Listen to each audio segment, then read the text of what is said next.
आपल्याला सर्वांना माहीतच आहे की लाखो भक्तांचं श्रद्धास्थान असलेलं श्री स्वामी समर्थांचं हे वटवृक्ष मंदिर आहे आणि या मंदिरामध्ये सालाबादप्रमाणे यंदाही मोठ्या उत्साहामध्ये प्रकट दिन सोहळा पार पडत असतो आणि त्यामध्ये म्हणजे 19 मार्च रोजी पाडवा असल्याने सुट्टी आहे, 20 मार्चला प्रकट दिन आहे आणि 21 मार्चला शनिवार आणि रमजान ईद आहे आणि 22ला रविवार आहे.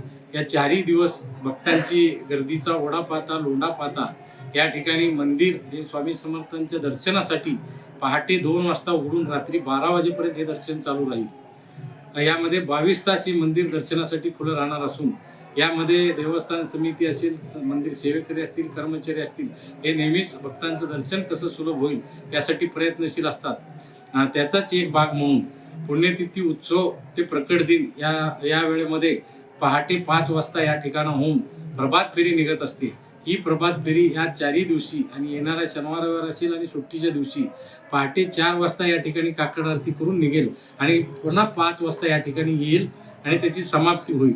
आणि या दिवशी म्हणजे मुख्य दिवशी 7:30 ते 9:30 या वेळेमध्ये होणारे जे भक्तांचे अभिषेक आहेत ते अभिषेक भक्तांचं दर्शन सुलभ होण्यासाठी बंद करून या ठिकाणी जे स्वामी भक्त पावती करतील त्यांना तात्काळ प्रसाद रूपी श्रीफळ व खडीसाखर देण्यात येईल.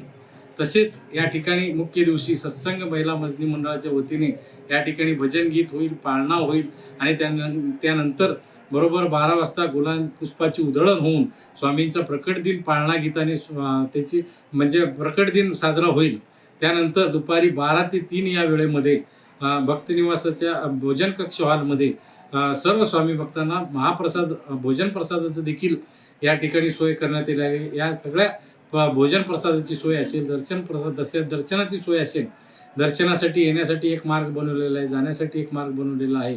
तसेच स्त्रियांसाठी वेगळी रांग करण्यात आलेली आहे, पुरुषांसाठी वेगळी रांग करण्यात आलेली आहे. तसेच ठिकठिकाणी पाण्याची सोय करण्यात आलेली आहे, शामियाना उभारण्यात आलेला आहे. कुठल्याही प्रकारचं उन्हाचा त्रास होऊ नये यासाठी भक्तांना काळजी घेण्यात आलेली आहे. कूलरची आतमध्ये व्यवस्था करण्यात आलेली आहे. तसेच फॅनची व्यवस्था करण्यात आलेली आहे. अग्निशमन यंत्रणा कार्यान्वित करण्यात आलेली आहे. तरी सर्व या सेवा सुविधांचा लाभ उपक्रमाचा लाभ घेऊन स्वामी समर्थ भक्तांनी दर्शन घेऊन आपलं जीवन कृतार्थ करून घ्यावं. श्री स्वामी समर्थ. लोकशाही मराठी ऐका, पहा, जागरूक रहा.